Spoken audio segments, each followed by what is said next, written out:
Salam Hai. Okay guys, so hari ni ada lagi shipment sampai dari China. Ni lah kau tengoklah belakang-belakang aku ni.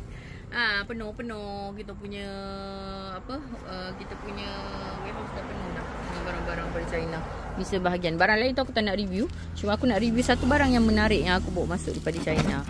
Tara, ni barang dia. Barang ni bouquet tau, mini bouquet. Tak adalah biji besar juga ni, 2 jengkal. So, yang ni actually aku ada order banyak tau, kartun-kartun lain. Tapi yang lain tu semua stuck dekat warehouse.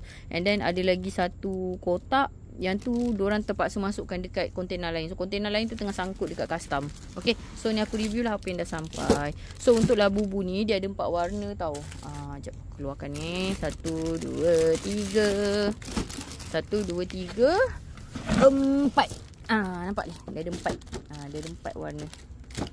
So dia ada warna orange, dia ada warna pink, dia ada warna purple, and dia ada warna biru. So item-item ni akan available dekat kita punya kedai mungkin minggu ni juga kot. Cuma yang specialnya barang-barang ni kita akan bagi priority pada branch section 7. Okay guys, so siapa yang nak beli item-item ni boleh walk in ke kedai ataupun pergi dekat kita punya kedai Oren ataupun TikTok shop ataupun dalam katalog website kita. Okay, apa-apa boleh contact kita atau contact admin kita. Alright, okay, bye.